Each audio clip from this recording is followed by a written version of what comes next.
Hello friends, पिछले video में हम लोगों ने देखा था कि किस तरह से जीडीपी से हम लोग कहां तक पहुंच गए थे, नेशनल इनकम तक, राष्ट्रीय आय तक। ठीक है। और जीडीपी जो नॉर्मली है उसको हम लोग क्या होते हैं, मार्केट प्राइस पर रहती है, बाजार कीमतों पर रहती है। इस वीडियो में हम लोग नेशनल इनकम से किस तरह से पर्सनल डिस्पोजेबल इनकम तक पहुंचेंगे इसकी बात करेंगे। ठीक है। पर्सनल डिस्पोजेबल इनकम वो इनकम होती है जो देश के परिवारों के पास, वो इनकम जिस पर वो निर्णय ले सकते हैं कि उनको कितनी बचत करनी है और कितने का उपभोग करना है, कितने का कंजम्पशन करना है। तो ये हम लोग कैसे पहुंचेंगे इसको देखेंगे। यहां तक की जो जर्नी है वो हम लोगों ने पिछले वीडियो में बहुत अच्छे से कवर की है। अब एनआई से जो नेशनल इनकम है, राष्ट्रीय आय, वहां से पर्सनल डिस्पोजेबल इनकम, व्यक्तिगत प्रयोज्य आय इसको बोलते हैं। ठीक है। जिसको हम लोग प्रयोग कर सकते हैं, वहां तक कैसे पहुंचेंगे उसको देखेंगे। ठीक, तो चलिए स्टार्ट करते हैं। हमारे जो व्यक्तिगत आय है ना, फर्मों और सरकारी उद्यमों द्वारा अर्जित राष्ट्रीय आय। राष्ट्रीय आय में सारे फैक्टर्स ऑफ प्रोडक्शन जो भी हैं, उन सारे लोगों को जो भी आय मिली है, तो उसमें फर्म भी है और सरकार भी है।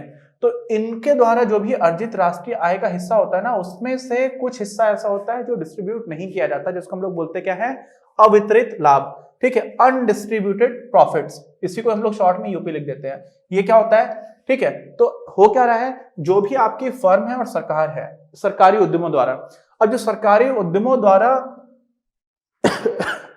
अर्जित राष्ट्रीय आय में उनका एक हिस्सा है। ठीक है। तो में से लाभ का एक अंश उत्पादन के कारकों के बीच वितरित नहीं होता है, हम बांटते ही नहीं है। हमने जो प्रॉफिट अर्न किया वो बांटा नहीं गया। तो जो अनडिस्ट्रीब्यूटेड प्रॉफिट्स हैं, अब हम लोग किसकी बात कर रहे हैं, हम उस इनकम तक पहुंचना चाह रहे हैं जो देश के परिवारों के पास बच रही है, जिस पर वो निर्णय ले सकते हैं। नेशनल इनकम वो नहीं जिस पर वो निर्णय ले सकते। नेशनल इनकम में अभी कुछ चीजें और घटानी पड़ेंगी, तब हम वहां तक पहुंचेंगे। ठीक, तो पहले में क्या घटाना पड़ेगा, जो उनको बांटा ही नहीं गया उसको आप पहले ही घटा दो। तो अवितरित लाभों को हम लोग क्या बोल देते हैं, अनडिस्ट्रीब्यूटेड प्रॉफिट्स। ठीक, उदाहरण के लिए जैसे प्रतिधारित कमाई है, इसको हम लोग बोलते हैं रिटेन्ड अर्निंग्स। रिटेन्ड अर्निंग्स मालूम क्या होता है? कोई कंपनी है, उस कंपनी ने अपने सारे एम्प्लॉयज को सैलरी बांट दी, जो भी रॉ मटेरियल खरीदा था उसके खर्चा भी सब कुछ दे दिया, उसके बाद से इसको प्रॉफिट होता है।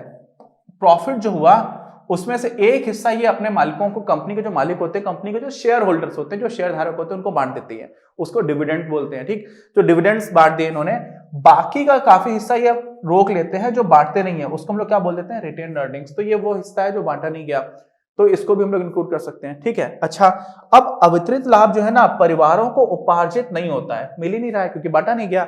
इसीलिए जब हम वैयक्तिक आय की कोशिश करते हैं, ठीक है, वैयक्तिक आय का मतलब क्या हुआ, पर्सनल इनकम, तो वैयक्तिक आय ज्ञात करने के लिए हम राष्ट्रीय आय से अवितरित लाभ को घटा देते हैं। तो अभी हम लोग पर्सनल आय पर पहले पहुंचेंगे, पर्सनल डिस्पोजेबल इनकम पर बाद में पहुंचेंगे। ठीक है, उसके पहले राष्ट्रीय आय, राष्ट्रीय आय से हम लोग पहुंचेंगे वैयक्तिक आय, और फिर वैयक्तिक प्रयोज्य आय, पर्सनल डिस्पोजेबल इनकम, वहां पर पहुंचेंगे। तो क्या हुआ, एक बात तुम्हें समझ में आ गई कि हम लोग सबसे पहले तो किसको घटा देंगे, जो भी हमारे क्या थे, अनडिस्ट्रीब्यूटेड प्रॉफिट्स, उनको घटा देंगे। कहां से? नेशनल इनकम से। तो हमें क्या मिल जाएगी? नहीं, अभी और कुछ भी घटाना है। कॉर्पोरेट टैक्स, कॉर्पोरेट टैक्स क्या होता है, हम लोगों ने अभी जब नेशनल इनकम निकाली थी तब भी टैक्सेस को घटाया था, लेकिन वो थे नेट इनडायरेक्ट टैक्सेस, वो अप्रत्यक्ष कर था। कॉर्पोरेट टैक्स एक डायरेक्ट टैक्स होता है, प्रत्यक्ष कर होता है, और निगमों के लाभों पर लगाया जाता है, जो भी कंपनीज उनके प्रॉफिट्स पर लगाया जाता है, तो उसको भी हम लोग घटा देते हैं। ठीक, क्यों? क्योंकि वो टैक्स तो परिवारों को मिल नहीं रहा, वो फिर से सरकार ले रही है। तो इसमें से आप निगम कर, जो कॉर्पोरेट टैक्स है ना, उसको घटा दोगे। तो इसको आप मान लीजिए कॉर्पोरेट टैक्स को ऐसे लिख दिया, कॉर्पोरेशन टैक्स भी बोलते हैं वैसे, कॉर्पोरेट टैक्स ही लिख दिया, चलिए इसको भी घटा दिया। तो अब जो पैसा बचा, क्या वो घरों तक जाएगा? अभी इसमें फिर से कुछ कुछ चीजें आएंगी। तो ये क्या है, जो फर्मों की आय पर, आय नहीं होता वैसे फर्मों का, नेट इनकम वैसे हम उसको बोल देते हैं। ठीक है, निवल आय इसको लिखना चाहिए यहाँ पर। Net income, net income profit ही होता है फर्म से केस में, तो निवल आय इसको हम लोग बोलते हैं। निवल आय, नेट इनकम या फिर प्रॉफिट्स। ठीक है, नेट प्रॉफिट्स भी बोल देते हैं। तो जो नेट प्रॉफिट्स हुए उसमें लगाया जाता है, और ये भी राष्ट्रीय आय से घटाना होगा। क्यों? क्योंकि ये परिवारों को उपार्जित नहीं होता है। परिवारों को मतलब क्या हुआ, हाउस होल्ड्स को ये नहीं मिल रहा है ना, तो इसलिए इसको भी घटा दिया। अब क्या हुआ, इसी में हम लोग परिवार निजी फर्मों से क्या करते हैं, कई बार निजी फर्मों को लोन देते हैं। क्यों? बहुत सारी फर्म्स होती हैं जो लोगों से पैसे रेज करती है, डिबेंचर्स इशू करके। सरकार भी कई बार क्या करती है, लोगों से पैसे इशू करती है, लेती है। तो जब सरकार या फर्म ने लोगों से पैसे लिए हुए हैं, तो सरकार और फर्म लोगों को पैसे इंटरेस्ट के रूप में वापस करेंगी। ठीक, तो अगर लोगों को सरकार से और फर्म से इंटरेस्ट मिल रहा है, तो वो लोगों की इनकम को बढ़ा रहा है। इसीलिए इसको हम जोड़ देंगे। क्या करेंगे, परिवार जो है ना निजी फर्मों से अथवा सरकार से उनके द्वारा लिए गए अग्रिम पूर्ण ऋण, किसके द्वारा लिए गए, फर्मों ने और सरकार ने ऋण ले रखा है, लोन ले रखा है, किससे, लोगों से, हाउस होल्ड से, परिवारों से, तो उनको क्या करेंगे, ब्याज अदायगी करेंगे ना, इंटरेस्ट वापस करेंगे, प्राप्त करते हैं। परिवार को, फर्मों और सरकारों को भी ब्याज अदा करना पड़ सकता है यदि उन्होंने फर्म और सरकार से उधार लिया है। यहाँ पे सरकार लिखा हुआ है, सरकार से होगा, सरकार से उधार लिया हुआ है। तो होता क्या है, नॉर्मली ऐसा होता है किसी भी देश में, जैसे भारत में भी ऐसा है कि जो सरकार है ना वो बहुत सारी कॉर्पोरेट बैंक से और लोगों से डायरेक्टली नहीं बट इनडायरेक्टली उधार लेती है। तो सरकार और फर्म लोगों से उधार लेती है, ठीक है, क्यों, इनको अपने अपनी जगह पे इन्वेस्ट करना है, काम करना है, तो इन्होंने लोगों से उधार लिया हुआ है, तो ये इंटरेस्ट चुकाएंगे ना, वो इंटरेस्ट इनकम किसकी हो जाएगी, लोगों की हो जाएगी। तो परिवार की जब हम लोग लोगों को डिस्ट्रीब्यूट करने वाली इनकम निकालना है तो उसमें ये वाला हिस्सा इनको मिल जाएगा जो इंटरेस्ट से हुआ। लेकिन कुछ लोगों ने फर्म से, जैसे बैंक्स भी एक तरह की फर्म है, ठीक है, फाइनेंशियल टर्म्स में है, एक तरह की कंपनीज हैं, तो अगर लोगों ने पैसा ले रखा है तो लोग वापस कर रहे होंगे, तो लोगों को जो पैसा इंटरेस्ट के रूप में मिल रहा है प्लस कुछ लोग इंटरेस्ट के तौर रूप में पैसा वापस भी कर रहे होंगे, तो नेट क्या होगा, जो नेट पैसा लोगों को मिल रहा है वो हम लोग पर्सनल इनकम निकालने के टाइम पर जोड़ देंगे, किसमें, नेशनल इनकम में। तो हम लोगों ने जो भी लिखा हुआ था पहले, इसी में क्या कर देंगे, यहां पर इसी में हम लोग प्लस कर देंगे क्या, नेट। नेट मतलब हो जाएगा निवल, निवल समझ रहे हैं आप, इंटरेस्ट इनकम, ठीक है, क्यों, ये फर्म और सरकार लोगों को दे रही है, लेकिन कुछ कुछ लोग ऐसे भी हैं जो सरकार और इनको वापस कर, क्योंकि लोगों ने भी लोन ले रखा है, तो जो नेट है वो इफेक्ट हम लोग देखेंगे। यही चीज हमारी नेक्स्ट स्लाइड में लिखी हुई थी, क्या लिखा हुआ था, पढ़ते हैं। दूसरी ओर परिवार निजी फर्मों से अथवा सरकार से उनके द्वारा लिए गए अग्रिम पूर्ण ऋण पर ब्याज अदायगी प्राप्त करते हैं। तो परिवार प्राप्त करते हैं, परिवार को फर्मों और सरकारों को भी ब्याज अदा करना पड़ सकता है यदि उन्होंने फर्म और सरकार से उधार लिया हुआ है। यहाँ पे एक बात ध्यान देना, कुछ तो कंफ्यूज है, तो लोग सोचते हैं यार परिवार पैसा दे रहा है कि परिवार ले रहा है। भाई एक परिवार थोड़ी ना, अर्थव्यवस्था में बहुत सारे परिवार हैं। आमतौर पर ऐसा होता है कि ज्यादातर परिवारों ने सरकार को और फर्म को लोन दिया होता है, तो उन लोगों को तो इंटरेस्ट मिल रहा होगा, लेकिन कुछ परिवार ऐसे भी होते हैं जो लोन ले लेते हैं तो वो इंटरेस्ट दे रहे होंगे। तो सारे परिवारों को मिला करके हमें क्या हो जाएगा, आमतौर पर इंटरेस्ट इनकम हो रही होती है, और इसीलिए हम उसको जोड़ देते हैं, तो हम नेट इनकम जोड़ देते हैं, तो नेट इंटरेस्ट इनकम को भी हम लोग जोड़ देंगे, ठीक। अच्छा, अब क्या होता है, इसके बाद से एक होता है जिसको हम लोग बोलते हैं ट्रांसफर पेमेंट्स। ट्रांसफर पेमेंट्स क्या होता है, नॉर्मली सरकार होती है वो छात्रवृत्ति के रूप में, ठीक है, या फिर किसी भत्ते के रूप में, या फिर ग्रांट के रूप में क्या कर देती है, पेंशन के रूप में, इस तरह से कोई पुरस्कार दे दिया आपको, लोगों को पैसे दे देती है, ठीक। अब क्योंकि ये लोगों को मिल रहा है तो ये जुड़ना चाहिए कि नहीं जुड़ना चाहिए, हम लोग तो व्यक्ति का आय निकाल रहे हैं तो ये भी जुड़ जाता है, ठीक है। तो हम लोगों ने अभी जो पहले निकाला था वहीं पे देखो, ठीक है, यहां पर हम लोग क्या करेंगे, इसको ऐड कर देंगे। जैसे हम लोगों ने इसको ऐड किया, देखो यहां पे घटाया था अनडिस्ट्रीब्यूटेड प्रॉफिट्स को, घटाया अनडिस्ट्रीब्यूटेड कॉर्पोरेट टैक्स को, घटाया, लेकिन जोड़ा किसको, नेट इंटरेस्ट इनकम को। इसी तरह से हम लोग किसको जोड़ेंगे, ट्रांसफर पेमेंट्स को, ठीक है, इसको हम लोग हिंदी में बोलते हैं अंतरण अदायगी, ठीक है, ट्रांसफर पेमेंट्स, ठीक, इसको भी जोड़ दिया। तो दो चीजें यहां पर जुड़ गई। जब ये सब जोड़ करके आ गया तब हमें क्या मिला, हमारी मिल गई पर्सनल इनकम। पर्सनल इनकम उनको बोलते हैं व्यक्ति का आय। तो व्यक्ति का आय में क्या क्या आपने किया, सबसे पहले सोचिए नेशनल इनकम थी, नेशनल इनकम राष्ट्रीय आय, इससे आपने अवितरित लाभ जिसको हम लोग बोलते हैं अनडिस्ट्रीब्यूटेड प्रॉफिट्स वो घटा दिए, क्या किए, घटाए। फिर आपने क्या घटाया, परिवारों द्वारा की गई निवल ब्याज अदायगी, ये परिवारों द्वारा की गई, अगर परिवारों द्वारा प्राप्त की गई की आप बात करोगे तो वो जोड़ दिया जाएगा, ठीक है। तो अगर आप इसी को लिखोगे परिवारों द्वारा की गई की जगह प्राप्त की गई करोगे तो इसको आप जोड़ दोगे, समझ रहे हो ना। नेट की बात कर रहे हो तो निवल है, अरे भाई आपसे कोई बोले कि आप -4 को घटाओ, या कोई बोले कि आपने 4 को घटाया तो -4 लिखोगे, या बोले कि -4 को जोड़ दो तो भी आप ऐसे लिखोगे, ठीक है। तो यहां पर क्या हो रहा है, आपने मुझे 5 रुपए दिए तो मैं बोलूंगा कि आपने अदायगी की, और मैं बोल रहा हूं कि मुझे 5 रुपए मिले तो भी आपसे भी मुझे मिल रहा है ना, तो दोनों तरफ से लिखा जा सकता है। तो यहां पर माइनस हम लोगों ने इसलिए लिखा हुआ है क्योंकि परिवारों द्वारा की गई निवल ब्याज की अदायगी की बात है। अगर यही चीज मान लीजिए आपने -4 को घटाया तो ये भी चीज तो +4 हो जाएगी ना। अगर परिवारों को नेट मिलाकर के मिल रहा होगा ब्याज तो यहां पर क्या हो जाएगा, ये चीज माइनस में होगी, और बाहर भी माइनस हो तो माइनस माइनस प्लस हो जाएगा। इसको हम डायरेक्टली प्लस भी लिख सकते हैं, ठीक है। तो वो डिपेंड करेगा कि वैल्यू कैसी है। आमतौर पर आप समझ लो, आमतौर पर यहां पर ऐसा होता है कि ये वैल्यू निगेटिव हो जाएगी और बाहर माइनस है तो प्लस हो जाएगा। क्यों, क्योंकि हम लोग होता क्या है कि आमतौर पर परिवारों को इंटरेस्ट इनकम मिल रही होती है, ठीक है। तो परिवारों को प्राप्त इंटरेस्ट इनकम आई कर दिया, प्राप्त है। अब मुझे जो मिल रहा है उसको मैंने प्लस लिखा हुआ है, लेकिन जो मुझे देना पड़ रहा है परिवारों द्वारा की गई उसको मैंने नेगेटिव कर दिया। अब आगे बात समझ में। अच्छा, फिर क्या किया, निगम कर, कारपोरेट टैक्स, क्यों, क्योंकि फर्म के प्रॉफिट्स पर ये टैक्स लग रहा था तो इसको भी हम लोगों ने घटा दिया। फिर सरकार और फर्मों से परिवार को की गई अंतरण अदायगी, तो ये हम लोगों ने क्या कर दिया, ट्रांसफर पेमेंट्स की बात है, ठीक। अंतरण अदायगी को हम लोग बोलते हैं ट्रांसफर पेमेंट्स। यहां से हमें मिल गई पर्सनल इनकम, लेकिन ये पर्सनल इनकम वो इनकम नहीं है जो लोग खर्च कर सकते हैं। क्यों, क्योंकि अभी सरकार जो है वो अभी छोड़ने वाली नहीं है। सरकार अभी बोलती है कि हम आपसे इनकम टैक्स भी लेंगे, ठीक। अभी तक हम लोगों ने इनकम टैक्स को इंक्लूड नहीं किया हुआ है। क्यों, क्योंकि लोगों को जो इनकम मिल रही है उसके ऊपर डायरेक्ट टैक्स एक और लग रहा है, पर्सनल इनकम टैक्स, ठीक। तो हम उसको भी जब घटाएंगे।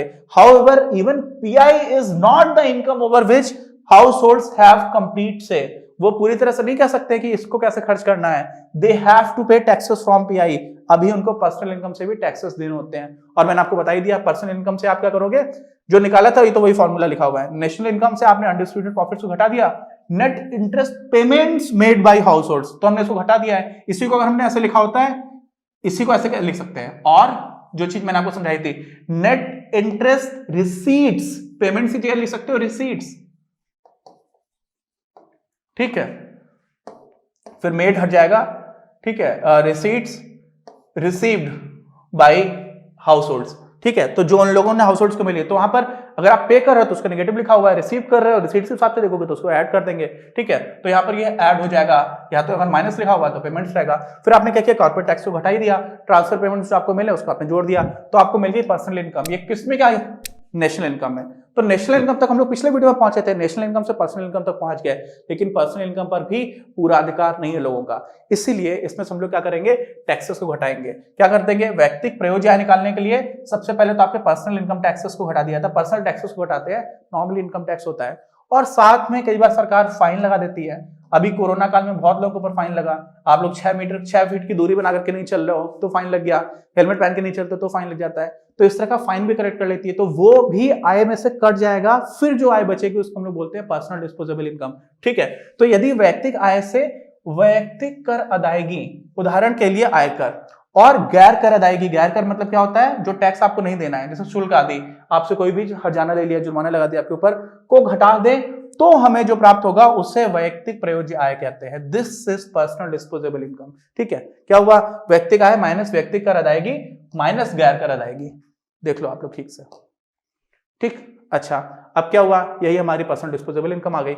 इसी को इंग्लिश में लिख देंगे, personal income minus personal tax payments minus non tax payments, ये हमारा हो गया पर्सनल डिस्पोजेबल इनकम, ठीक है। व्यक्तिगत प्रयोज्य आय, यही वो आय है, परिवारों की समस्त आय का वह अंश है जिसके, परिवारों की समस्त आय क्या थी, परिवारों की समस्त आय तो हम लोग नेशनल इनकम को भी देख लिया था, ठीक। लेकिन जिसके उपयोग पर वे निर्णय ले सकते हैं कि उन्हें कैसे खर्च करना है, कितना खर्च करना है, कितना नहीं करना है, वे इसके एक अंश का उपभोग करने का निर्णय ले सकते हैं और शेष की बचत कर सकते हैं, इस पर उनका से होता है। तो हम लोगों ने इन दोनों वीडियोस में जीडीपी से परिवारों की समस्त वह आय जिसके ऊपर निर्णय ले सकते हैं, यानी कि पर्सनल डिस्पोजेबल इनकम, यहां तक का सफर तय किया है, ठीक है। दोनों ही वीडियोस काफी ज्यादा important examination point of view से, साथ में हमारी अंडरस्टैंडिंग भी अच्छी बनाते हैं जब हम लोग इन सारे शब्दों को सुनते हैं। कई बार हम लोग सुनते हैं, अक्सर न्यूज़पेपर आप पढ़ोगे, जीडीपी कितना है, जीएनपी कितना है, एनएनपी कितना है, एनएनपी एट फैक्टर कॉस्ट कितना है, जीडीपी एट मार्केट प्राइस कितना है, पर्सनल इनकम कितना है, पर्सनल डिस्पोजेबल इनकम कितना है, ये सारी चीज न्यूज़पेपर में आती है।